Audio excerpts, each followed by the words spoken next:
Tanggal 12 Jun 2013, tepat jam 2.53 petang, bertempat di Hospital Sultanah Nur Zahirah, Kuala Terengganu, bergemalah tangisan si kecil yang amat dinantikan kehadirannya. Beliau merupakan puteri bongsu daripada 7 beradik kepada pasangan Encik Mat Azam bin Uthman dan Puan Rogayah binti Muhammad. Beliau dididik dengan penuh kasih sayang oleh ayah dan ibunya.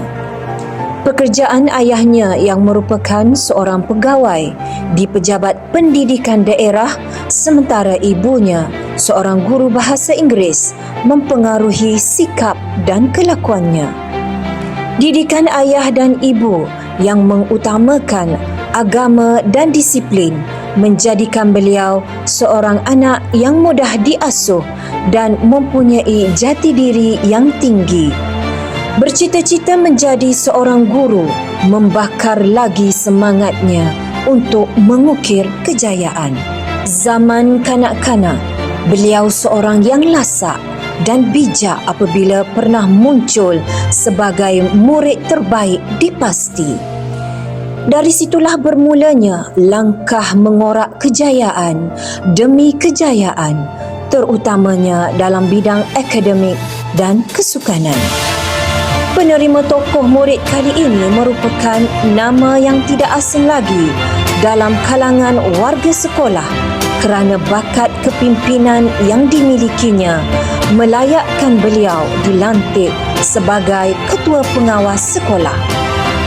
Akhlak terpuji dalam pergaulan bersama rakan-rakan mahupun guru melayakkan beliau dianugerahkan anugerah pencapaian SSDM terbaik tahap terpuji sesi 2024-2025. Beliau juga menunjukkan prestasi yang cemerlang dalam bidang kurikulum apabila sering mendapat pencapaian yang cemerlang. Beliau mendapat 9A dalam ujian UPKK, mencapai tahap TP6 dalam pentaksiran bilik darjah bagi subjek Bahasa Melayu, Bahasa Inggeris, Sains, Matematik, Sejarah, Pendidikan Agama Islam dan Bahasa Arab. Tokoh murid ini juga cemerlang dalam ujian akhir sesi persekolahan dengan sering mendapat tempat terawal. Minatnya yang suka membaca melayakkannya mendapat pengiktirafan sebagai tokoh nilam pada tahun 2024. Sementara pencapaian dalam bidang kurikulum pula, beliau telah mewakili sekolah dalam acara badminton dan bola jaring ke peringkat zon Rantau Abang. Beliau juga mewakili sekolah dalam acara squash ke peringkat daerah. Tokoh murid ini juga pernah menyertai projek pembangunan catur peringkat negeri. Malah yang paling membanggakan, beliau telah menyertai program sambutan Hari Peringkat Sedunia 2025 Peringkat Kebangsaan Anjuran Persatuan Pandu Puteri yang berlangsung di Universiti Malaysia Pahang pada 21 hingga 23 Februari 2025.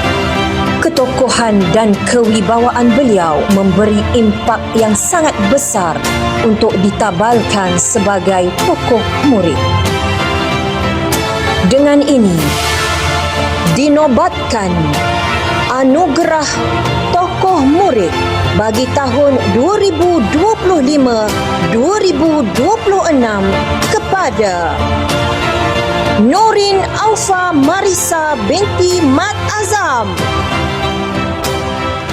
Syabas dan tahniah diucapkan.